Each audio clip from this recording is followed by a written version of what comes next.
quick.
Yo, and hello everybody, and welcome to the Entertainment Headquarters, and of course, welcome to my segment, Kaiju Connections.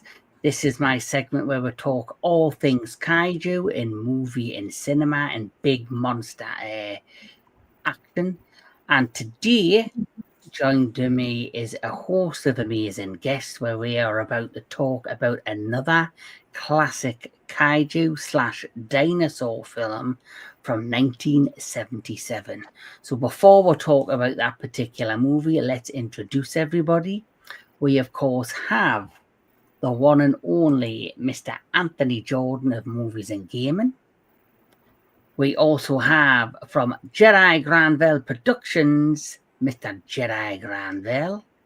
My partner in crime on the Retro Classic Movie Show and Cinematic Synergy from his own channel, the Metal Tavern Radio, we have Mr. DJ Anubis. And for shits and giggles, we have another amazing YouTuber and good friend of ours who loves his horror and is also becoming quite the fan of the kaiju, Mr. Tony of the Dead. Better late than never. And finally, we have from Dan Filament, the Professor, Mr. Daniel Miller. Or Norman Bates. Yeah, basically. We all now go that through that sometimes. yes, Haven't you? especially you. But now that we've got the introductions out the way, we're here to talk about The Last Dinosaur. That has its own version of a James Bond theme at the beginning of this film, which I found really confusing and like what the fuck. But we can get into that. Watching us today, we have a few followers and friends. We have Sister Sarah, my flock, is joining us. Thank you. Hello. We'll have Mr. Jake Hall. Hello, Jake. And of course, we have also got another brother of ours. We have Mr. Sci-fi Sentry from the Sci-fi Society. Brown sugar, as you call them. Brown Yes. sugar. Brown sugar, yes. Yes. So, as always, we'll start off these streams with the same question. When was the first time you seen The Last Dinosaur? So we're going to start off with Mr. Anthony Jordan. The first time seeing it the whole way through was today. I've seen bits and pieces of it in passing or clips here or there, but I've never gotten a chance to see the film the whole way through before. Yeah. Mm-hmm. Mr. JEDI Granville.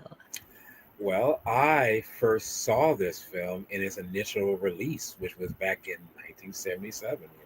It's back there. This was a special time when you didn't have internet, you didn't have streaming, you didn't have all the bullshit that we have now, where if you catch it, you catch it. But through good advertising on television, I was able to see this film with, I think really everyone was older than me. So, I saw it with my brother and I think initially with my mom. So it's just been so long. And thankfully, through the years, I actually got something here that I think is well getting. It's the making of The Last Dinosaur in book form. Let's have a look at that, Mr. JEDI Granville. This is if you ever try to get this, it's worth getting, and it's special in my place in my Kaiju reservoir. But no, back when they first released, like me, like Anubis, like I'm pretty sure like Thrash, we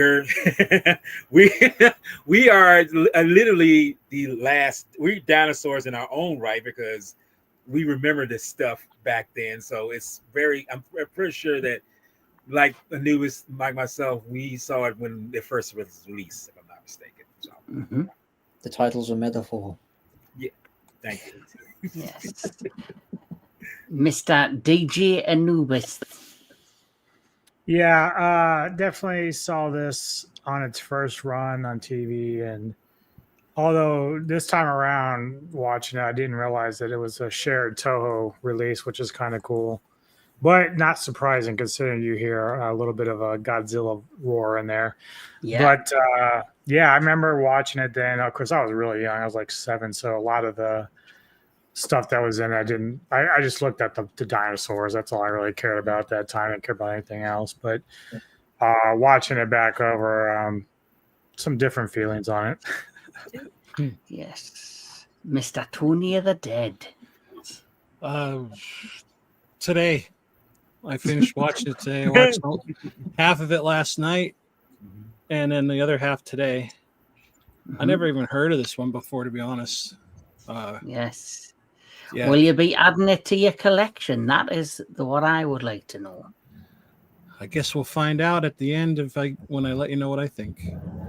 Very true. But if you shake your magic 8-ball, outlook is not good. Oh. Never mind. Okay. Right. Daniel Miller.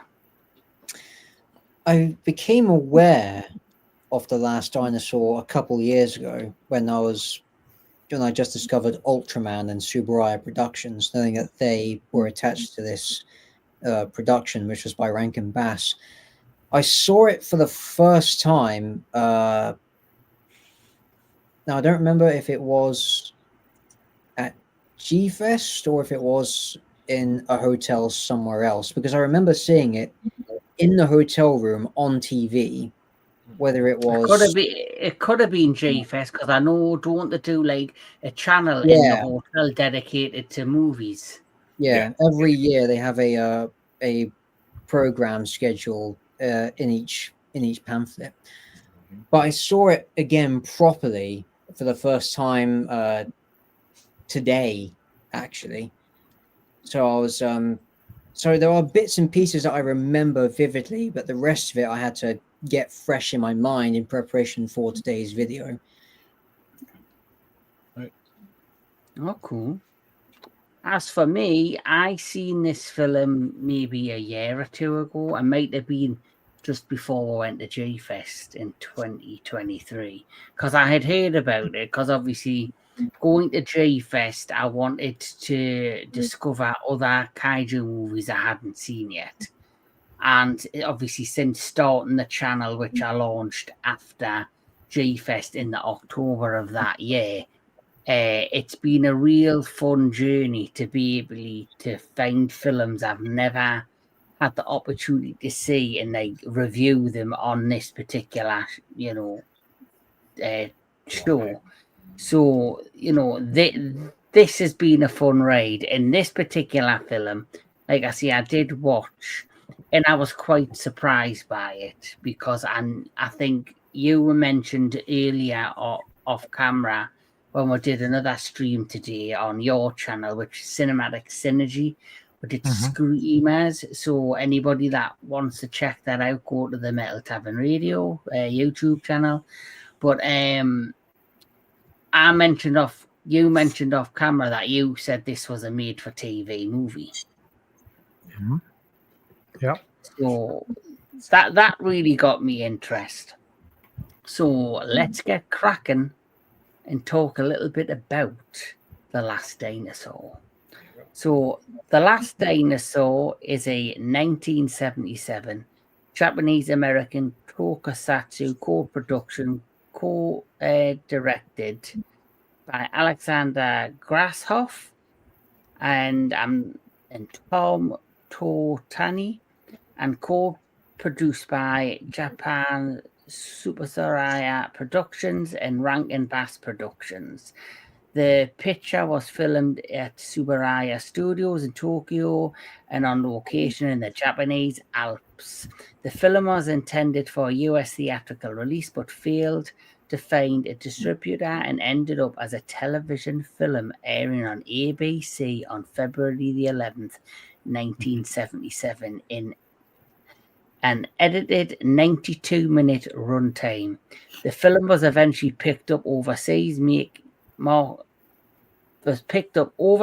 by Markets Cinema International Corporation, where it was released in the unedited 106-minute version as a double feature in the UK, with the edited version of Sorcerer. Toho also picked up distribution rights for The Last Dinosaur in Japan for a theatrical release, utilizing the unedited 106-minute version in English with Japanese subtitles, and later the film debuted on Japanese television dubbed in Japanese. So, who would like to start off with this particular film? Why don't we go to Mr. Daniel Miller? Okay, the beginning. In the beginning of time. Yes. Right. The film begins with Thrust, the main character who we follow, the hunter. I think, if I remember correctly, it's Maxton Thrust. This is his full name. Say maximum thrust. Yeah. Right. But I know it begins with M. Maston Trust Jr. Yes. That's it. Maston Thrust. Right. He is with a woman watching footage on a projector of animals that he's killed on safari, like elephants, crocodiles, and whatnot. And the girl's like, "Oh, did you really have to kill all of them?" And the hunter's like, "Oh, yes, it's what I do. What the hell do you think?" Yeah, it turns out that this is all happening on Thrust's private plane, which is en route to a airport near Mount Fuji. Private plane that has a fireplace. Yeah, that's crazy, isn't it? That is crazy. He's that rich. Yeah. He's a multi-millionaire or billionaire. Billionaire, yes, I say billionaire. Right. If that happens in real life and airplanes come standard with fireplaces, that would just make my day every time I go airborne. Anyway, the woman, she's on her own the next scene, and she's reading through a picture book, and it's there. We have one of my favorite pieces of music performed specifically for a kaiju movie. Yes. Which, if you've heard it, you know what I'm talking about. The last dinosaur. There you go. He is the last. Whenever there's a dinosaur. theme song, then the title is the movie. Yeah. You're in for a ride. Yes. Yes. I don't know what kind of ride, but it's a ride. I generally feel that because it was like in the 1970s, it was the boom of the James Bond as well. Yeah. And like spy flicks. So it made, and they all had like these kind of, theme songs to the movies. So it generally feels like they went along to try to capture in the popularity that gave this movie, which, like you say, it wasn't meant to be a television movie. It was meant to go to theaters. For me, they were trying to capture that kind of feeling to the audience. Like if you think about like what the professor said, Daniel Miller, it starts off where you think it's like a mansion and he's next to a fireplace. He's got trophies all. He's talking of a beautiful woman, and he's like this eccentric billionaire. And it turns out he's on his private jet. And then you start to showcase this theme song. It just gives you this feel like, this film's meant to be like it took the tropes of that time with the spy genre. And just like with James Bond, not only does it have a James Bond style theme song, but it uses leitmotifs to incorporate that theme throughout the movie. Mm-hmm. Yeah. Yes, right. Yes. And little did they know that theme song would be the end of the Tyrannosaurus Rex. It killed him because it was so bad. Excuse me, guys. I gotta jump off right quick. Hold on, I'll be right back. It's raining and I left my windows up, so I'll be right back. Give me a second. Good job. We should have stalled them to keep talking. Like, what kind of car do you have? How far down are the windows? Well, wait, I gotta go close the windows. Oh dear, you got water all over the floor. Did you do that, Walter? And the funny thing is, the billionaire with that plane, but then that thing they went to the middle of Earth with is like a can of sardines. They're like, what about the book she's going through when she laughs at the article of him threatening his ex-wife? Yeah. Mm-hmm. I thought that was a clever way of telling his backstory, though. Yeah, it was. Like, he is the main. For me, even though the film's titled The Last Dinosaur, like you say, it's hidden meaning, and I don't think it's about the creature at all. I think it's about the main character, Exactly. which is Nathan Thrust, and like his journey in his life. So, as you say, he's a billionaire because he's also involved in the oil industry, and he's going to Mount Fuji, but he's doing some press conference because basically he owns an oil company that they're drilling in the Antarctic, and during one of their expeditions they dig so far down that they found like this unknown, like I guess, layer of the ground that had like a secret pocket in it, which housed like this world with grass, trees, forest land, and it became basically they went back in time. It was like the undiscovered country below.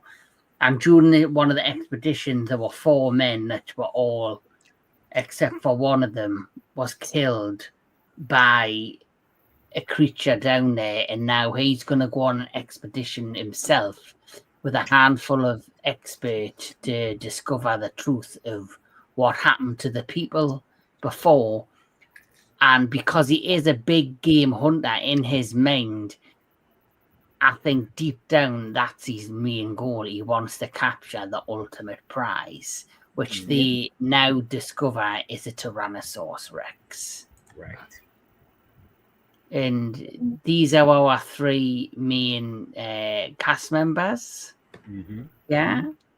So, of course, you do have, it is... What's his name? It's Richard Boone. Richard Boone. He plays Maxton Thrust. Then you have Joan Van Ark, Yes, love you who as ever. plays, she plays Francesca Frankie Banks. Yep. She is obviously the photographer there, like a journalist. She's And a that whore. is, yes, and that is Stephen Keats as Chuck Wade. Now, Chuck Wade, he actually was the survivor of the last expedition. Yes. He, is the only one that came up, and he is the one that's seen the expedition and was managed to get up. And now he's going back down the bottom. Because, Mason Thrust is a bit of a male gigolo. Like, he doesn't really have, like, serious relationships with women. Francesca or Frankie, she basically wants to go on expedition. So she basically sells herself to Mason. She basically seduces him, gets him into her bedroom, and it really sets up like this plot where basically she's just like this, she's in it for her own goals. Like, she wants to take photos of this mysterious creature that's never been had photos taken, but to do it, she's basically selling her soul to this billionaire. Yeah. And it really doesn't paint her for me in the very beginning of the movie in a positive light. It don't get much better for her as the movie goes on. No. I mean, it just shows how much of it shows right there how much of in a mind prostitute she's willing to sell herself just to get a damn story or whatever. And that's a picture. I know some of you have seen this movie back in the day, but with the main character, for those of us who have seen it later in life, who else kept thinking of the character Roland from The Lost World? That never occurred to me. A little bit. I could say a little bit, yeah. I mean, I can see that. I was on mute. I said that movie's not that fresh in my mind, so I really don't know. It's a similar enough archetype where you have both these great hunters who have literally hunted everything else there is to hunt, and they want to bring down the T-Rex as the last challenge. Well, you know what that also reminds me of? It reminds me of Jurassic Park, The Lost World, where you've got the guy who wants to kill the male T-Rex. That's who I was talking That's about. what he just said. Yeah. Oh, I thought you were talking about the original Lost World. Yeah, I should have specified the Lost World, Jurassic Park, Roland. I was thinking the one from many, many years ago. But yes, I agree. That's immediately who the story pointed to. Maybe that this movie influenced, maybe that's what influenced, obviously, the plot of The Lost World many years later. Thrash is in the chat. Sorry, I can't make the show tonight. Nasty electrical storm in my. No problem, Thrash. We'll catch you on the next one. Yeah. But thanks for tuning in. Boy, he looks so serious in that picture there. Yes. Yes. Why so serious? But to get down to like this kind of pocketed lost world, we could call it. They have to travel on like this giant drill, like it's called the polar borer. The polar borer. It's like a giant drill machine that basically tunnels under the ground and gets them to this lost land. Basically, but its smaller cousin. Can I ask this one question real quick? Has anyone ever seen The Land That Time Forgot? Yes. Yep. Okay. Did you ever notice that the drilling machine in that one looks almost similar to this one, or that this one looks similar to that one? Yes. Yes. And the fact that when you look at how big the thing is, and then on the interior sets of it, like there's no way it's that big on the inside. No. It was absolutely tiny, and the fact that it was like it was like Doctor Who's TARDIS. Like, how many people can you squeeze into this little compact drill? Well, you got, let's see, you got the hunter, you got the photographer, you got the Wade who survived, you got another scientist, and you got this big 6'10" looking motherfucker in there. So I mean, it's And they had a lot of equipment in it too. yeah. So it's a cheat basically. Yeah. Codes. Yeah, definitely. So, who went on the expedition? You had Marston Thrust, you had Frankie Banks, Chuck Wade, you had Bunter, who was the 6'9" motherfucker you just mentioned. You have Masumi Sakaya as Hazel, the cave. Oh, that's a cave woman. Sorry. And then you did have Dr. Karamoto, who was played by Tasu Nakamura, who was the doctor that goes in. He obviously, the thing with Mason, he makes a promise to the doctor and to everyone on the expedition that he would not harm the dinosaur.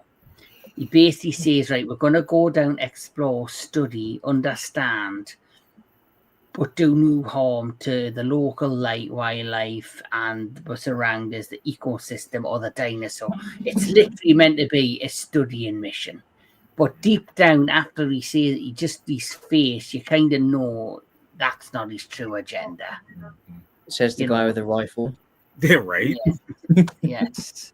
Says the guy with the fuck off rifle. Indeed. But they go down there and they start looking and exploring when suddenly we are finally introduced to the main star, our big bad dinosaur, our Tyrannosaurus Rex. Yes. That materializes out of nowhere. Right? He's got now you know what? I have to say this Orosaurus.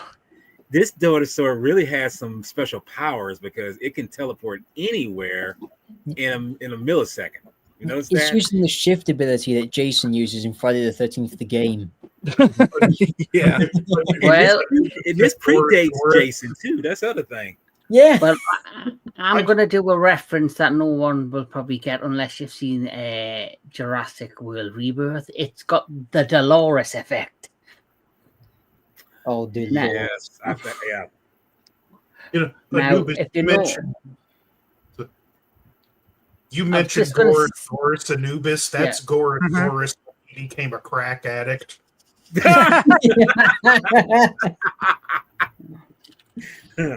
Yes.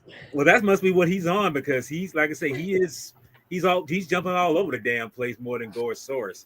Mm-hmm. Yeah. He's on that good crack from the middle of Earth. Wait, Yes. he's on the Middle Earth. By man. Tony. Yes. He's doing the Middle Earth herbs. He is. Yeah. So, like you say, they meet the Tyrannosaurus Rex for the very first time. Mm-hmm. And they managed to escape, but they also meet. It wasn't a Triceratops because it had at the back of it a horse's tail. You know, she's trying to take photos of it, and obviously Mason comes out and spears her to the ground to save her from being trampled. And she's think, like, that one almost looked like one of the creatures from the Gamma series. That one was crazy too. Yeah. It could actually have been an Ultraman kaiju at some point. Yeah. Mm-hmm. But that for me it was just so diabolical. Just like here going when she's on the floor and she's got her glass and she's like, oh,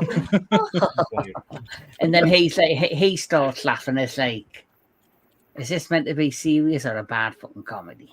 Or both. Probably both. Yeah. I'll let you take over, Daniel Miller. All right. So after the speeding juggernaut of what I'm going to call for now as a slurposaur, because it just looks, I don't know, it kind of reminds me of the dinosaurs from the 1960s Lost World, where they were just reptiles with bits glued on them. It's called, well, I'm looking at it, yeah. It's called a unitarium. Unitarium. That's a mouthful. Yeah. Mm-hmm. It's meaning beast in Greek. It is an extinct genus of a herbivorous Dinosaurian It's a mammal that lived during the Eocene epoch. 2 species are currently recognized. So it's actually like a mammal. It wasn't a dinosaur. It's like some giant, like a rhino or something without tusks. And I think that's because when I seen it, and obviously you seen it like go towards them and try to trample them, it's as it went away, it had like a rhino tail at the back. So it made me think, well, that's not a dinosaur. Not a dinosaur. It's one of those. You mean the T-Rex or the thing it fought?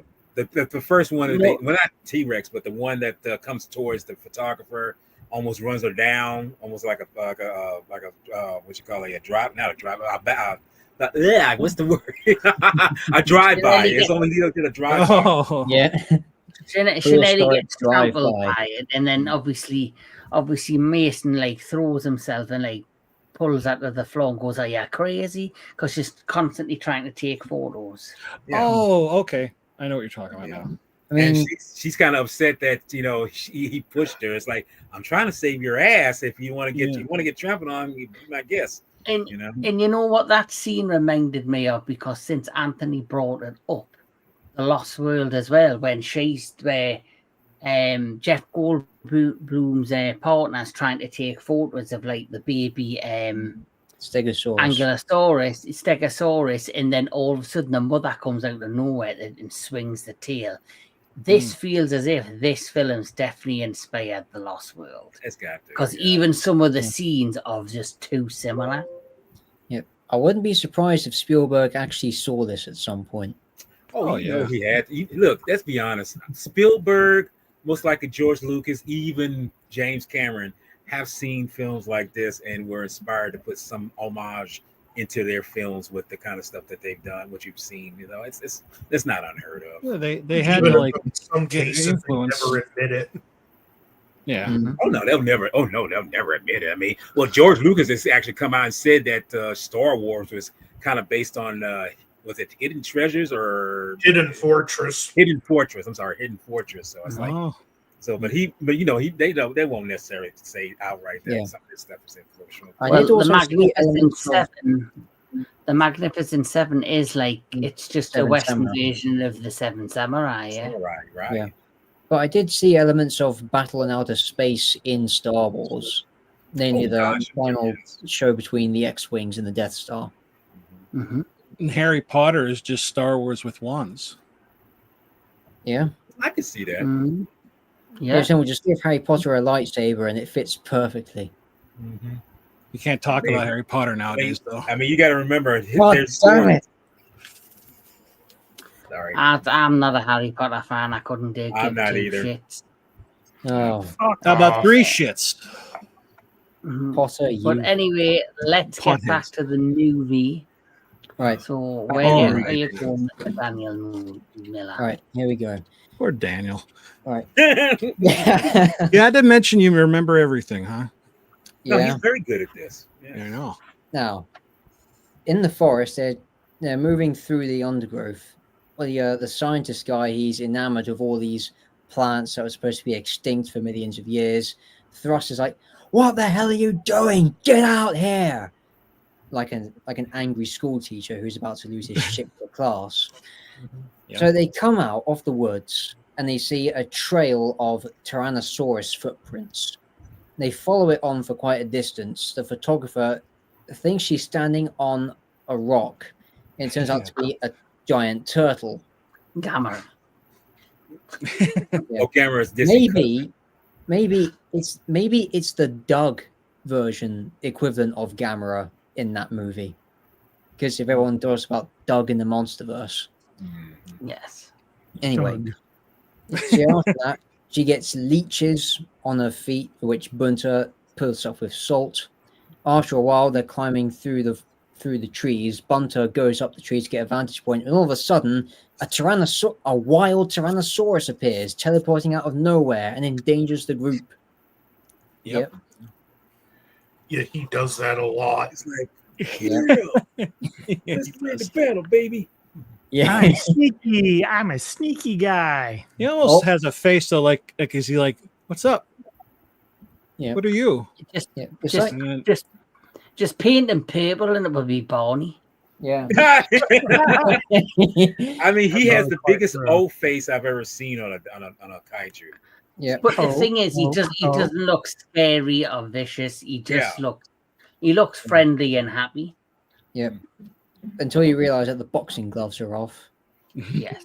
I mean, there's some good camera angles of it when he stumps on yeah. some of his victims, and it's like, whoa, that's a very Like- good shot. Like I showed this before. This is one of my favorite clips because Yeah. for me, that the cinematography on that particular clip was fantastic. No, Yeah. that's Like, what I like about this. Yes.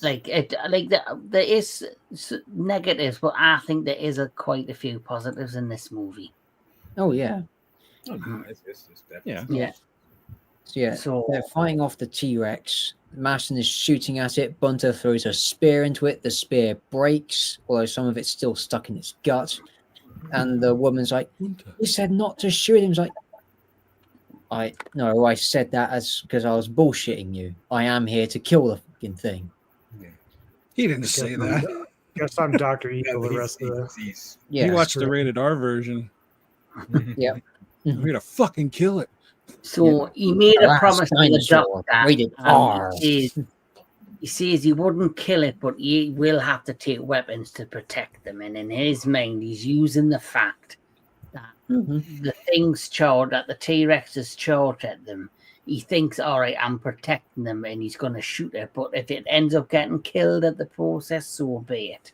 Basically, that's his mindset. And if that happens, then he gets to keep his prize, which will be the skull, I'm assuming, of the Tyrannosaurus. Yeah. Mhm. Or just have it taxidermied. Mm-hmm. How did he think he was going to get it back? Because that thing, It would just fit right inside. Yeah. They Transcendental They're engineering. gonna strap it to the roof. look. It's kind of like the okay. You know the Peter. Well, hell, I mean, might as well see the original King Kong. Just use your imagination to say they bullshit their way in getting it back. You don't need to see the work up to that point. Yeah. It just Yeah. It's happened. like Don't question me, just fucking believe. Yeah, Yeah. right. It's Or like maybe what I it's like always say. Minecraft physics, where they break it up into pieces and then reassemble it. It's like what I always say. It's in the script, and someone wrote it. Yeah. Yeah. Well, that's true. We'll figure it out later. Yes. But what happens next is he basically is tried to kill the thing when he promised he wasn't going to do that. You know, after this happens, you know, they kind of go exploring for a bit, and during the time when they go exploring, the T-Rex finds the polar boar, and it decides to basically toss it around like a toy. You know, this giant, heavy, like probably 20 ton the thing that the Tyrannosaurus Rex can literally just stick in its mouth and carry around and toss about. And this is one of the scenes that I did like in the movie, is the fact that it carries it and tosses it around till it gets to, like, I guess its lair. Yes, yeah, Because so there's like a cliff top, and then if you know what it reminds us of, like an early version of like the skull crawler scene in Kong Skull Kong, Island. yeah, where you have the parent skeletons of Kong's parents and like all of the green, you know, gases and that. It remind me of that scene of this lair that's covered in bones and, like, you know, dirt and look, you know, old and weary.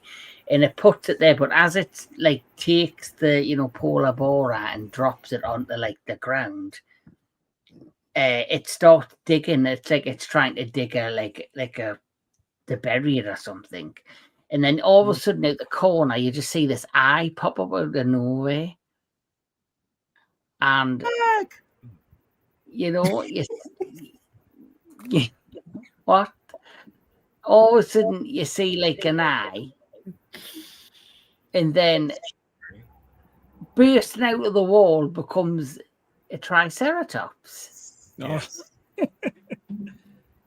Out of nowhere. So what the fuck did it bury itself Into the, It's a fun scene though. I mean, it's a very fun scene. I mean, because you Yeah. don't expect this, and it comes out blazing, and then it's like it stabs him in the damn gut. You know, it's like, oh shit! Yeah. It's like, Yeah. it's like okay. I think that's what he said. Look at it. Oh shit! It's like, you son of a bitch. Yeah. You say, So- you ain't taking me out. That was cool how it drugged. Yes. him. Oh my god. Yeah, that's graphic right there. See, these kind of scenes I appreciate in the movie because it, like, it, you know, there was more probably fucking fun and battle scenes in this film than fucking Jurassic World Dominion. Yeah. Oh no, naturally. I mean, and I'm kind of like with Anubis, you know. I mean, you're really there for the dinosaur, you know, sequences, you know, and like I say, that was pretty much a graphic scene, even for '77, you know, considering, you know, although that was amazing blood work, you know, that looked like ketchup or something, like maybe barbecue. That's the '70s blood for you. I love that look. Yeah, I love the paint look to that. Yeah. Yeah. And it is the thing, though, because that sort of violence, that was actually in the 1925 version of The Lost World. Like when one of the theropods kills the ceratopsid, you actually see it using its feet to claw open the side once it's latched onto its side. That's what this reminds me of. But this being the 70s and in glorious Technicolor, of course, they're going to dial it up to 11. Oh yeah. Now, the next bit scenes are quite interesting because, as you know, Maston's like basically like saying, "I'm keeping my word. I'm not gonna kill the T-Rex because I kept my promise to Dr. Karamoto." But then also during the time where the T-Rex found the polar bear, had also found the main camp when they were out exploring and kills Dr. Kawamoto. And when that happens, it now gives Maston free range to now go out to kill the dinosaur. And he also seems to become obsessed with it. Yeah. And it becomes like his obsession to kill this dinosaur. Yeah. I don't want to be saying it out of line, but I mean, I think he's just like saying, "I'll get my vengeance for my friend," you know, kind of stuff. But I know that's not what he's trying to do. He's No, saying, he's full like of I say, shit. you're gonna fuck with me, I'm gonna fuck with you. Find out. Yeah. You know? It's like his promise, And- like he's dead, so his promise is like null and void. There Yeah. you go. And the great thing I will say, another thing, even though the film isn't that long, is the pace in the movie. I enjoyed the pace in the movie, and I like what happened next.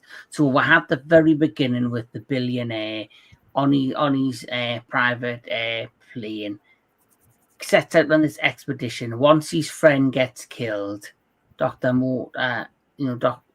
he's killed, and the polar bear has, you know, no longer with us. It's now been taken away, and it then skips a few months later, and they're now living in a cave, and they're being harassed by local cavemen, or you know, the natives of this world, this lost world, which Well, all really played by Japanese actors, by the way. yes, yeah, Yeah. absolutely. Which for me really give the film a sense of like this organic realness. No, I mean, because it's like I say, you have to put those in there. I mean, it's showing it even though you have American actors and different people from different countries, it's still a Japanese production, or I say Japanese American production, co-production. Yeah. So you got to have that in there. I mean, remember, this is Raken Bass and Subaraya Productions coinciding with one another, and they're putting their two elements together to bring this in. You got to have those people in there, you know. It's like, y'all produce this, you know, we're going to produce it too, but we're going to have some of our people in here also, you know. I mean, that only makes sense. Yeah. And don't forget, mentioned if he was purple, I gave it to you. yeah, I know you did. So, like you say, as we say, if he had been purple, you might as well have just called him Barney. Nice. I love you. You Yeah. love me. We make one big happy family with a great big. Oh, let me stop. It does make him look even friendlier. I'm Yeah. sorry. Yeah. And aren't they talking about doing a new Barney film, but making it a horror movie? Yeah. Basically giving I've it, heard that. Oh, Yeah. really? basically giving it the blood and honey treatment. Well, you are all invited for the review. Yeah, Yep. Barney's a pedophile. That's what has to make it rated, make it darker. You know, it's like you messing with the kids. No, you don't. You know, Oh, so yeah. you know. They might actually do that. I mean, that's But what some people were saying. Barney was. He was there. I'm like, what? You know. Yeah. But what happens And next is Barney did have a little triceratops in it on the show did. too. So Wasn't- maybe they Yeah. wasn't Yes, they he got did. the reference from this movie. wasn't there was a yellow triceratops, and then there wasn't there a green one, which was a girl dinosaur. The girl Yeah, was the But triceratops. the girl was pink. I could be wrong though. I think. I was like too old to watch it, but like Yeah, me it was too. everywhere. Mhm. You know. You couldn't help but see it pop up. Mhm. Mhm. I was too young to have kids back then. Fortunately, I had kids when Sesame Street was still on PBS, but I'm in the era of Blippi, so it was okay for a while. If I knew what Blippi was, I'll ask you. But I'm I've not got gonna no do that. idea, No, and I don't really want to know. that's all right. But with there being a few months of transpired, they're living in a cave. They've got like equipment. He's been making like spears. He's been making like bow and arrows. Defending themselves against the local Iwi tribes. The cave people. But then they do meet a friendly female cave girl. Hazel. Hazel, yes. Who they call Hazel. Who, Frankie then decides. You notice Yeah. at the end though that our boy Maston, when he's really left with almost nothing, he's looking at her. He's like, "Yeah, come on, baby, I need some love." Come on. Right? Yeah. Yeah, you'll do. I mean, hey, she's got all the right features. So I mean, why Yeah, not? he's been chasing her off the entire movie, and then finally he's like, "Fucking come on." The ironic thing though is like when he was on the surface, he's the richest man, and now he's still the richest man in the middle of Earth, even though he has no money because he has the knowledge and all that stuff. Yeah, he's also the smartest man down there. Literally, you could, if he befriended the cavemen, he probably could make his own cult, be like the king of the cave people. If he played it right and had a harem of women. I do love his last line though. When she's like, it's the last dinosaur. He says, "So am I." I said, "Yes, Yeah. you are." The Society of Thrust. Exactly. Much Much thrusting. Yes. But what happens He's like, next? "Baby, he's gonna show Hazel just exactly how much he thrusts." That's right. Yep. Sorry. Want to know why they call me Squirt? Sorry. He's just a pervy old bastard. He really is. Gods. Sorry, Kevin. I know we're doing all script. I mean, we're just. That's all right. I'll just fucking go off screen. Yeah. I didn't get a script. I There is no script. mean, look, you hear thrust, then you hear squirt, and then it's like we're totally off the rails now. So, sorry. He's gone. But, All right, well, I'm in charge now. Alrighty then. I guess we'll just take. This is the Anubis Comedy Hour.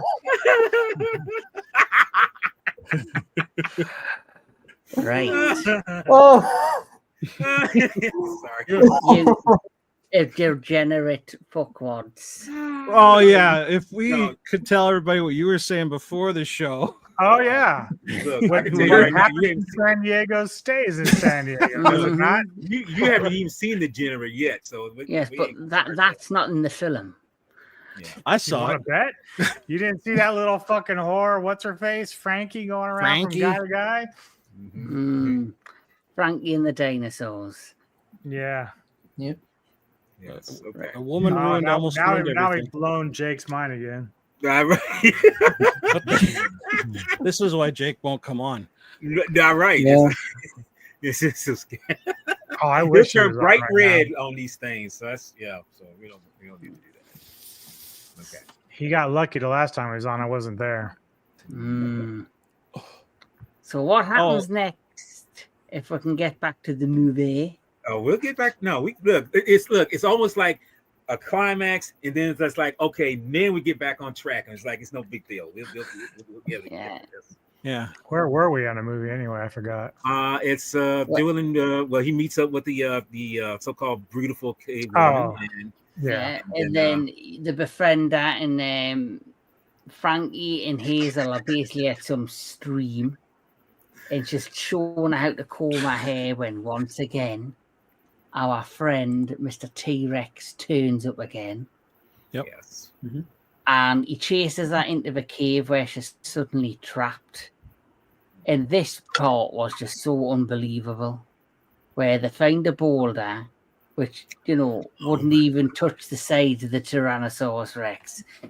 And they suddenly tie like a vined rope around its tail and then set the boulder free, which apparently drags the Tyrannosaurus Rex down the hill next to the water. Can you say Looney Tunes right Yeah, there? Like that's more what like, I was thinking. Yeah, more like a Roadrunner and Coyote moment here, because this is exactly what it feels like. I was like, even when I saw this when I was a kid, I was like, you have got to be fucking kidding me right now. Does it say Acme on the boulder? Dude, Right. might as well have. Even And what make it- happens later with the catapult is pretty Looney Tunes. Yeah. Yeah. That we're gonna get there. Daniel Miller, I'll let you take over because Please. You're more mature. you go into details. All right. Okay. All right. Yes. The boulder. So after this, Thrust is like, okay, I'm not screwing around now. I'm going to kill this thing once and for all. It's done. No, my gloves are off. So they built this catapult and they're waiting for the T-Rex to basically come out into the kill zone.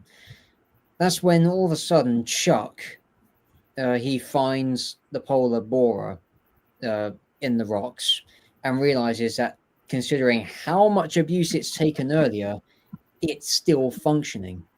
And they decide to, and he and Frankie decide, okay, we're getting out of here because we're going to pretty much die at this point. And Frost is like, no, I'm staying. But it's the last one. It's the last one. So am I. So he's basically going solo, toe-to-toe with the T-Rex, while the other two are prepping to get the borer back to civilization. Yes. Well, How did they get that thing back to the water? Yeah. so, but I they found don't it have funny. ropes and vines This to power shows, him this around. shows you though. This shows you how much of a I hate to say it. Well, I don't. How much of a slut Frankie is. Yeah. Because basically on an expedition on his own, what you call him? Got his fucking Chuck. name because Chuck.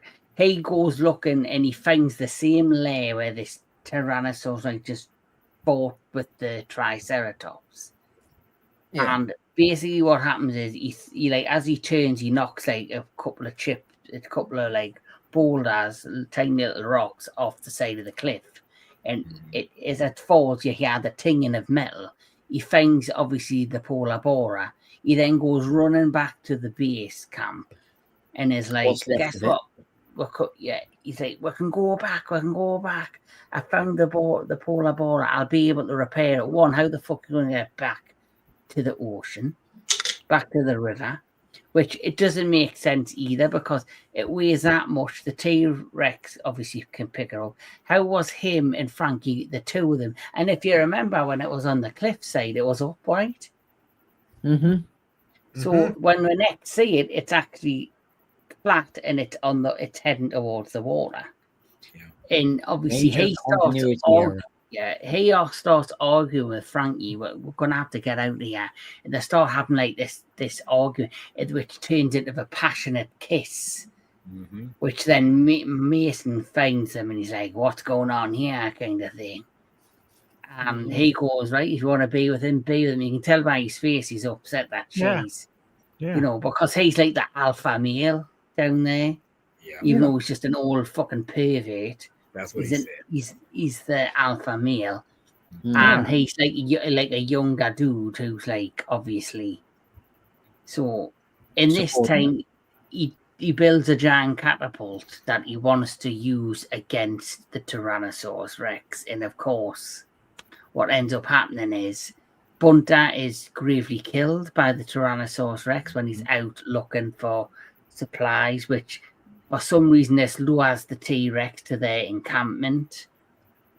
They use this giant catapult in the meantime to fire upon the T-Rex, which it hits the T-Rex, bang on the head, it falls over, then immediately stands back up and trashes the catapult. Mhm. Which... And he's also throwing grenades at it. Yeah. But Like, And the T-Rex Were they apparently has a coconut great- grenades? but Mhm. be honest though, when it hits when the boulder hits him on the head, I mean, we know it's a rubber suit, but it's like Oh it my god! hits, rolls, and I'm just like, what are you made of, dude? Are you Plastic Man right now? I mean, because it's Oh. like that should have gave you permanent brain damage, or at least like just crushed your skull. But it's just like, no, it just bounces and rolls. I'm like, no. Come on. See, I laughed so hard at that part. Yeah, even this is frightener than that scene. Even this. Oh, Yeah. Oh, Oh, you know, like, when I it want to hits give this, you a big green hug. It's like, get the fuck away from me. I don't want one. So because that fails, Mason's like at his end of his death, he's like, you know, he didn't want to leave, she wants to leave with Chuck.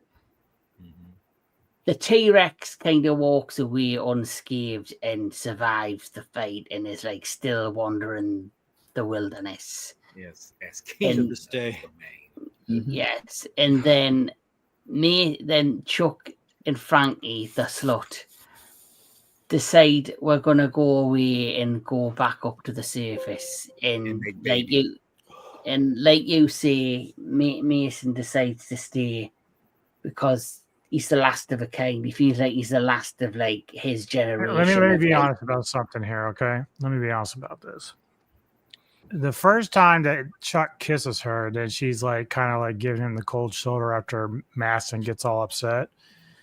I'd be like, all right, I'm gonna let you have that old fogey motherfucker. I'm not even dealing with you anymore. Then the second time, when he's trying to get the fuck out of Dodge, she's like, oh, we got to go convince Maston to come. It's like, well, you go ahead and do that. I'm not going to be here when you get back. Sorry. Hey, I'm Audi 5. I'm gone. Here's what I think should have happened. That scene when the two of them are in that shelter and the T-Rex is stomping on it, it should have crushed both of them to death. Then he should have come looking for her, seen them crushed to death, shrugged his shoulders, and left. Yeah. Mhm. Yeah. Yeah. She was Oh, so funny no. because she's all Basically- like, Oh, yeah. she's all like, you know, come back. If you come back, I'll be with you. And I'm like, and I'm thinking if Chuck sees this, he's going to be like, fuck that bitch, man. You stay here with him all you want. I'm getting out of here. yep. God, they're all dead. Oh well, I'm gonna get back in the drill. Yeah. Well, I'm that's gonna all get back that in the problem. drill. At least I know I get some. Yeah. Well, Despite, Sounds funny. fortune writing the book. Yeah, right. Yeah. despite the film, I might have gone up to fucking Maston's body and then like taken his hand and written the will, and then I take it back with me. I'm leaving this all to Chuck if I don't make it. So, Right? oh the god. one thing I'll say, despite how the film ended, I found it quite interesting, and I did like the ending that the dinosaur survived. Mm. And he lived to live the rest of his life in like the lost world and be, you know, I guess the last of his kind. Like he's an old soul. Like his generation of like poachers or game hunters were all dying off. Well, And there was a deleted clip. Did you see it? I didn't see that. So basically, Masson continues to try to kill the T-Rex, and he's on this cliff by the lair, and it's down there. And so all of a sudden, the last thing you see is Hazel comes and pushes him over, and it gets eaten. That's the last clip. Oh wow! I didn't hear about that. Yeah. Yes, That's bullshit. that's. I just thought it. Hazel Walter's pushed all him in, over. so that's all I need. Walter's all in. I'm like, wow, okay. Because I'm gonna be honest with you, I was thinking maybe him or either the dinosaur gets killed. I was kind of disappointed that one Well, of the I mean, other look, wouldn't get the killed, dinosaur lives. but I- He's still there. I think he's still going to try to get that trophy. I don't think he even cares anymore. He's just doing it for the sport. yeah. yeah, But what's the point when there's no way back in? Because no one's he's got an your ego. It's his ego. That's I what it was gonna is. say It's he's his ego. yes, Matt, yeah. let's face it. I prefer the ending All with billionaires, and the majority of billionaires and the majority of people with money and power all have an ego. It's all a power trip. And that's why the poor will always be the poor, and that's why the rich will always be the rich, because they will never have enough money, and they will never have enough power, and they will never have enough, if they've got one sports car, they'll end up having to have another 5. If another billionaire they know has a private jet, they've got to have a better private jet. It's all status, it's all power, it's all ego, and it's like a hunger and a craving that's never going to end. They can never just be satisfied with what they have, and I think he felt he had everything in the world above, but this is a new world that dominate and take over in his mind. So if you could kill the T-Rex, that's one thing. But then, like I said before, what if he took over this ancient tribe that's down there and became like their ruler? That for me would be like a massive ego bust, that he rules over the lands in this lost world. Yeah. Until He's he got to show pisses he's them got off. the biggest stick. That's all. So even though, like Matt has said, and I do agree, it was anticlimactic, it did leave me wanting more, because I felt like I wanted to see what happened next.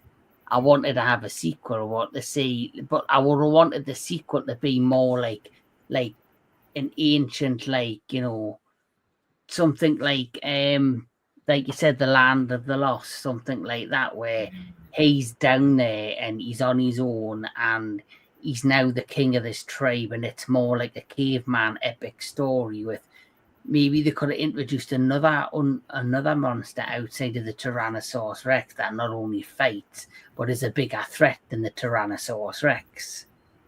They could have opened up to the possibility of another sequel, but obviously this film mustn't have done well, the fact that it went straight to TV. They should have put a little teaser at the end that said "The Last Dinosaur?" ? Yes. And what you don't realize is in that cave are eggs, and they hatched. And who do you think's eating the dinosaurs that the mother leaves for them? Mm-hmm. I don't know. Yeah, that'd be kind of neat. Mm-hmm. Now that I think of it, like the MonsterVerse, their Hollow Earth had to have taken more than a little inspiration from this too. Oh, the Hollow Earth would have, from the Land of the Lost, all of these old school movies. Another thing I want to bring up is what could have inspired a future monster that we all know is in Godzilla versus King Ghidorah in 1992, I think it was, or 1991. Well, I did have the Godzillasaurus, which I generally feel was also inspired by this particular movie. It's possible. What's it really called? Godzillasaurus. It really is called that? Yeah. Well, then I'd say it was influenced. Yeah, that's Godzilla before the atomic bomb mutated him. We got it radiated. Oh. Yeah. Yes. Well, it's a big improvement after that bomb. Well, if you have the opportunity, Tony, watch Godzilla versus King Ghidorah in 1991, and it's like It basically it's a futuristic movie where there's time travel involved and there's a big monster It's clash. something else. Let me It's tell got some you. elements of Terminator in there a little bit. Yeah, Yeah. it really is an interesting movie. And then once I get through all the classic, obviously, kaiju film, we will be Yeah. moving on to the Godzilla series. That will happen eventually. Yeah. Let's break it down like this. So there's Godzilla plus Terminator multiply by time travel. Yes. Oh, And trust me, it's a weird trip. I mean, when you watch it, it's like, and it's probably one of my favorite of the Heisei Godzilla films. You know, Yeah. it's just that crazy. Yeah. Really? But I Yep. also think it's one of Godzilla's better arcs in the sense that we get not only an origin story, but also his connection with Shindo during and after World War II. Yeah. Mhm. So, Yeah, that one scene is hands down the single most misunderstood scene in the franchise. Yeah, mm. definitely. I Well, think, when well, he's if saluting you're a person who can't read films pretty well, it's like, yeah, it's gonna go over your head. It's his top 5 film, Godzilla 851. It's his 5th favorite Godzilla film. Cool. So in all, top to bottom, Anthony Jordan was talking. Your overall thought on The Last Dinosaur? I don't regret watching it. It wasn't bad, but it wasn't particularly good either. It's not a wasted time. If I had to rate it, I would give it like maybe a 5 out of 10. It's got its good points. The goofiness is as bad as it can be. It is entertaining, but the characterization and the ending do kind of hold this one back. Mr. Jedi Granville. I'm kind of on the level with Anthony. I mean, it didn't, and this is another one of those childhood favorites that, or at least ones that I grew up with. You know, they're kind of placed in my heart and everything. I would give it a rating of a little higher than him, than Anthony. I would give it at least a 7 because, like I say, it is part of my childhood, but it has those kind of, you know, as Gojira said, that anticlimactic thing, you know, where some people you think are going to die but don't, and characters that should have died don't. And like I said, it's a lot of things with it, you know, but I would give it just around 7 because it's still a childhood favorite of mine. But even as an adult, I can tell, just like with Megalon, it's like there's too much in there to, you know, to point out that's BS. So Mr. DJ Anubis. You know, I'm more in line with Anthony. This is fine for a one-time visit. You know, there are some cool things with the dinosaurs, especially if you're a young kid or even just an enthusiast of dinosaur films, like we talk like The Lost World and stuff like that. Yes. But unfortunately, really none of the characters are likable in this, and the script is just god awful. Like, it's just really bad. Now, granted, what are you going to do? It's the era that it was made in. You can't really do much with that. But I'm going to rate it a 4 out of 10 because it's just not something I'm going to watch that often. I'll come to it every once in a blue moon, but not going to come to it that much. Yes. Mr. Tony of the Dead. well, I will say I did enjoy the discussion way more than the movie. We've said that before. Yeah, I obviously, like, that's the kind of stuff I like to see, like the suits and everything, even if it's obvious. It's a lot of fun. I think this is more for kids, to be honest. Like, you know, my son was like, "Oh, what do you watch?" And I was like, "It's The Last Dinosaur. You want to watch it?" But he didn't want to watch it at the time because, you know, he's on a schedule. But I think they would like it. And for my one-time watch that I watch, it's fine. And I probably won't own this unless it's part of my Vinegar subscription package. I don't know. It had a lot of problems. I did like the line he said in the beginning to the girl. He handed her a gold-plated bullet, and he's like, "What am I supposed to do with that?" He goes, "Well, times are hard. Just bite on Sell it. it. Yeah. Sell it or bite on it." I thought that was pretty funny, but like he was a jerk, and then when like he's like made like a make it all funny, like did you really bring me in here to show me pictures? Like it's like hilarious. It's like, what the hell's That going was on? weird. That was weird. Yeah. Right. But I don't know. Yeah, I didn't like Frankie, even though she was gorgeous. Oh yeah. But yeah, I'm probably right there with Anubis. I'd probably say it's like a 4, to be honest. It's like I said, the discussion was better than the movie, but I'm not going to forget that I didn't really like the movie that much. But I think if we all watched together, I would probably rate it higher because it would be more fun, obviously. Right. But yeah. I don't think I'd be watching this one again, though. Yes. I'm sorry. So, Mr. Daniel Miller. No, you're being honest. I like honesty. Right. Yeah, I'm going to.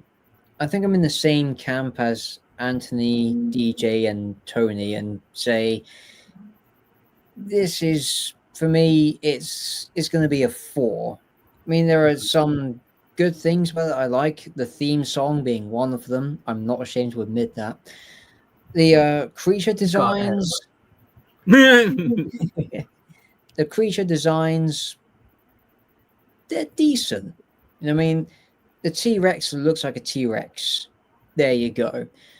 The storyline and the characters, yeah. Yeah, the storyline and the characters, they're definitely the film's biggest problems. Yes, the characters are unlikable, and there's no redemption or arc that's really given to them. They're just more or less there. They feel like fodder for the most part, but the movie can't decide which ones to kill off, whether it be all of them or just one of them. Yes. True. Yeah. True. So yeah, with regards to the ending, I'm glad we got the ending in the finished cut of the film. Having him just being pushed off the ledge, that would just make the film even worse, in my opinion. The Last Dinosaur. Yeah. You do know he made that shit up about him getting pushed off the ledge. For God's sake. Well, yeah, he said that. What's her name? He said, "What's her name?" Hazel pushed the dinosaur over, and that's you didn't realize that. What the hell? I thought you were talking about. Oh, for God, you guys, you fucking imbeciles! You wanker! Who's the fool? The fool? Ah, shit, me, I guess. Never You mind. cretin! I'm sorry, Mr. Professor. I thought I made it clear it was a joke, but like, no, you didn't. He had that in his head the whole time, and he was like, "That's you were terrible." the only one that didn't get the joke. Oh, I got to make sure I mention this when they ask what my score is. This needs to go on the. This needs to go on the. This needs to be yes. This needs to be on the top of gotcha. So I need to clip that shit hard. Yeah, exactly. Clip it hard, like. Gotcha, bitch. Thrust it. You've been thrusted. That's good. Yeah. So yeah, as you were saying, Mr. Professor. Right. The Last Dinosaur, is it something I would revisit? No. I mean, I would look back at it only in bits and pieces, not in full. I would remember it for very subtle things and little moments. It's not a breadwinner, obviously. It's not this cult classic that's gonna be hailed and remembered. It's not those sorts of things. It's its own niche film. It's its own thing that, yes, it has its own following. Yes, it has value in it, entertainment-wise. But as a serious movie, it's the sort of thing you just watch once, forget about it, then you hear it again. It's like, wait, what did happen? Then you're halfway through the movie. It's like, oh, yeah, that's what happened. Oh, well, time to take it out and go to bed. It's that sort of thing, in my opinion. Yeah. But yeah, 4 out of 5, maybe 4.2 out of 5 at the minimum. But yeah. as for me, I personally liked it better than I thought I would, and I'm going to tell you why. I thought the acting was funny. In terms of, I did like the lead actor in this. I thought he was really good. He was quite convincing as this arrogant, perverted billionaire, Richard Boone. Joan Van Ark was a great slut. She did everything written on the tin. Stephen Keats was annoying as hell. I wanted him to die. I felt sorry for Bunter and Hazel. They should have hooked up and left them to die. Yeah. As for the other thing I like about this is I do like the use of like some of the cinematography. Like I said, this particular scene where the Tyrannosaurus is like walking towards like the cliffside, I like that. The fight scenes with the Tyrannosaurus and the Triceratops for its time, I thought were decent. Even though Gojira said it's anticlimactic, and it really made me want to know more. I wanted to see if, what would happen to Mason after he left. We knew what was going to happen with Frankie and Chuck. They were going to make Chuck Frankie babies. My name's Chuck, and I've come to... Yeah. He'd definitely be doing that. But Chuck Franks. Yeah. I saw a lot of things I running around the place. Oh dear God. I seen a lot of things I liked and didn't like, but overall it was more enjoyable than I thought it was going to be. So I'm going to give it a slightly higher rating. I'm going to give it a 5 out of 10. Okay. Just because it was a film that I have only visited once, like a couple of years ago, and the second time and like you said, Tony, some of the one-liners that Mason said are quite funny. Yeah. Which I think that helps redeem like the film with the script. I think if anybody, he was the most likable if you had to like somebody. Well, you liked him because he was so wrong.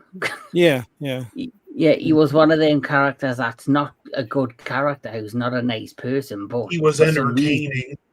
He was entertaining, correct. I liked how it's like he was arrogant, and then she's like kind of almost changed him. And then he saw them kissing, and then he just went dark side. Yeah. Mm-hmm. So she clearly got to them emotionally. Mm-hmm. But as you know, thanks to the likes of Cloverfield, the Monsterverse, Pacific Rim, the Kaiju universe and the Kaiju genre basically has had a massive boom in popularity. And classic Kaiju movies are coming back with a bang. Like, as you know, Tony, you've just bought Yungari on 4K. You've got Reptilicus, Gorgo, which I've got Gorgo and Reptilicus.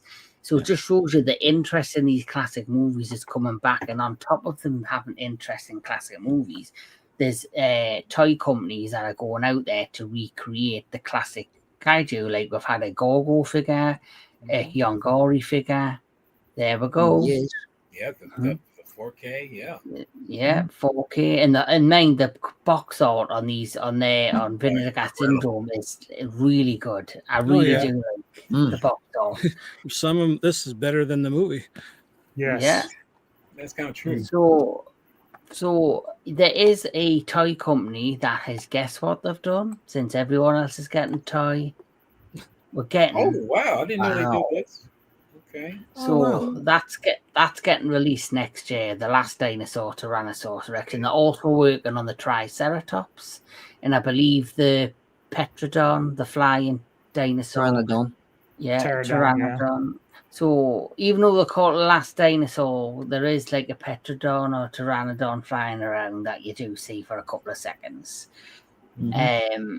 But this has been a great discussion, gentlemen. And for those that want to know what's coming on Kaiju Konnections next in August, we're going to be talking about this particular trilogy.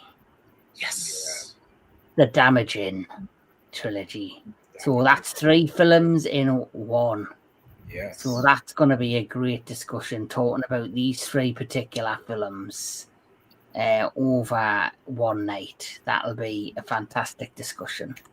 That's got to be at least 3 hours. That one. Would you believe I actually have seen them and reviewed them? Oh, wow. Well, guess what? Oh, You wow. can review them again. I'll give you the same opinion I had about them. No, I'll rewatch them. They weren't bad. No, Mhm. good I stuff. mean, they're Yes. pretty decent. But Cool. Mr. Anthony Jordan, is there anything coming up on your channel? Well, I got my Gundam Wing retrospective. I have to edit part 5 together, and with October just around the corner, I'm going to be gearing up for Montober. And since you mentioned on Into the Darkness, the next one we're doing is the Psycho franchise. Mm-hmm. I rewatched 2, 3, and 4 over the last couple days, and I had a lot of fun revisiting them. So part of Montober this year, I'm going to be re-reviewing the first Psycho and covering the other 3 movies myself. Oh, good. Well, keep Nice. some of your opinions for Into the Darkness. That'll be way ahead of when I do release my reviews for my channel. Mm. Mr. Jedi Granville. I originally didn't have anything planned anytime soon, but since I recently went to go see both Superman and the newest Fantastic Four film, I will be doing a review on those 2 films together because I feel like they actually re-energize a little bit of my hope for Hollywood in a way. I mean, it's not fully there, but it gave me the oomph of knowing that it's like there's some people out there who are actually trying to make good entertainment, not just some flagging woke bullshit that we see out there all the time. So most likely that's going to be that, and hopefully in another week or 2, I'm going to do an unboxing. So, yeah. Oh, cool. DJ Anubis. All right. So tomorrow, Olvin and I, for Silver Screen Savants, we were going to sit down and review the movie Lionheart from Jean-Claude Van Damme. Then Monday, I just got this confirmed. Monday, I'll be sitting down with Aaron Pinn of Cult of Cinema for my next Vintage Cult Cinema. We're going to review the movie The Strange Vice of Mrs. Ward. Cool. Ghouls at Midnight. My pick for the week will be Humane from 2024. And Mr. Tony's is going to be Waxwork from 1988. So definitely know about Waxwork. A great film. I would love doing that one. And then probably towards either next week or maybe the week after, I've got an unboxing to do myself for Metalhead box. I've got I just ordered like 5 movies from Severin. They were having a sale. I got my Space Godzilla here that I'll show off a little bit. Then I also have like a little bit of a Harry Potter thing that my mother-in-law gave me, which is kind of cool. So that's the immediate stuff coming up. Mm-hmm. Tony the Dead. Well, just Ghouls on Wednesday, and just trying to make thumbnails with the AI, trying to get them cool and right. It's just tough. I'm obsessed with it every night. I'm like doing AI pictures like for ghouls and shit. I've got a question. You said you're going to be launching some Ghouls at Midnight merch. Any update on when that could be happening? Not yet, but we're still playing with ideas. I mean, he's pretty much taking control of some of that, so I'm kind of interested in what he's coming up with. So yeah, I think once we figure it out, because I do want to add some things. Like I said, I know I was fucking around with my niece, but if I can get her just to do like some weird fucking poses, you know, not like that. Now get your mind out of the No, but you know, we want to try some different things, and that's gonna be fun because like I like a lot of the stuff that Tony did with the pair of us around a mic and stuff like that. So yeah, we Nice. gotta chat about it. yeah. Finally, Mr. Daniel Miller. Right. Before I do, just want to put some food for thought out there for Tony and Anubis. Why not do plushies of those zombies at the microphone? Plushies. That's an idea. That would be a kind of. I wouldn't mind getting one of those. That would be kind of cool seeing that. Yeah. The only thing we have to Like- kind of work on is to try to get a little more likeness for both of us. That would be the trick. Yeah. Because, just putting them out there, people are like, well, who is this? Like, If They you will send me probably like sell- pictures they of your will probably- face, I can Yeah. do that. But They might sell if you did Ghouls of Midnight Labubu's. Actually, Yeah. I have a crazy idea. I mean, knowing this is just off the top of my head. I mean, the professor just set it in motion, but I would hope someone would actually, do a plushies of all of us of the Sci-Fi Society crew.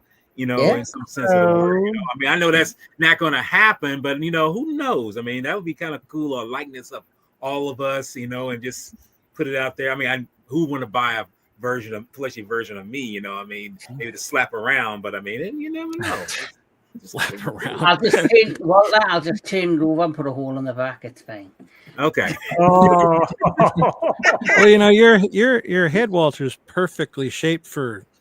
Never mind. Never mind. Okay, I just. Oh God. See, I just. I got that. Yeah, you opened that door up, buddy. I did. I opened it wide. Yes, you did. You did. That's what he said. Jake just said no. Careful, Jake. You have a plushie of yourself soon if you're not careful. You're right. Jake, you might want to tune out right now. Turn bright red. Yes. Jake, I'll send you a pre-owned, pre-used one. Don't you worry.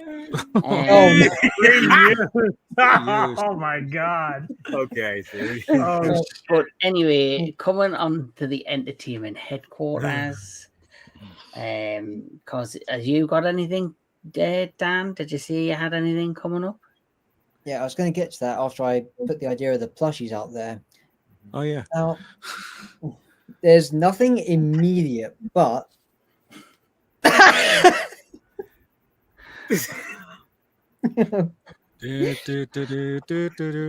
Yeah. Okay. sorry for that sudden burst. I have no idea where that came from. Anyway, The diaphragm. Yes. of course, it came from Right. the diaphragm. Right. As you can see, I'm currently in Spooksville at the moment, which is what I have planned for Halloween. Since the spooky month is fast approaching, I've got back into my creative writing, so I'm going to do something Halloween themed for them, whether it be on my channel as audio recording. I hope to get that done. I also plan to use a lot more of my green screen, which I now have successfully replaced. Yes. So that this is now a proper green screen. It's not going to be collapsing anytime soon.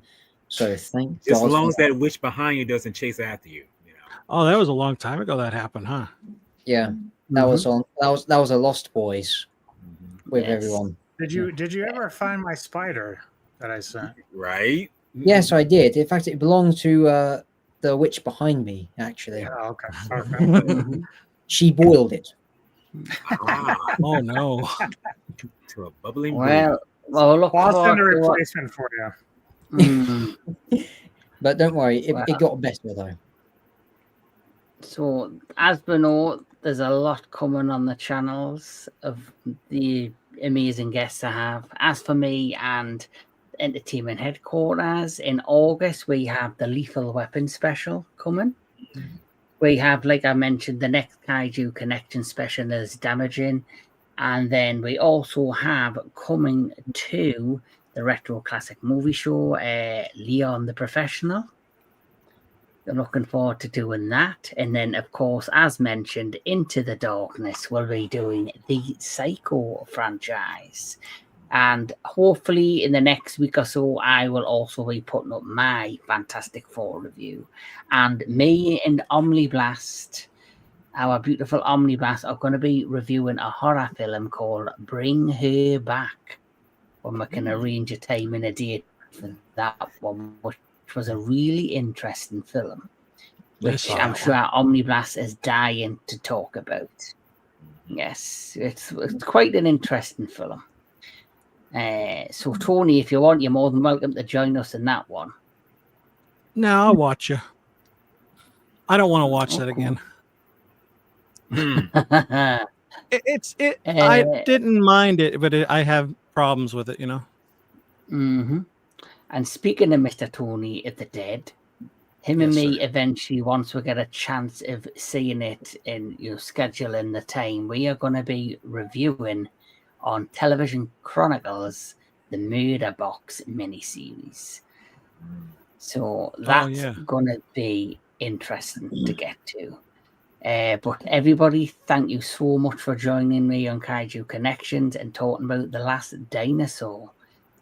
Keep loving your movies, keep on loving all things entertainment, and as my good friend Mr. Walter Ross, aka Mr. Jedi Granville, always says, keep the kaiju love alive. That's it.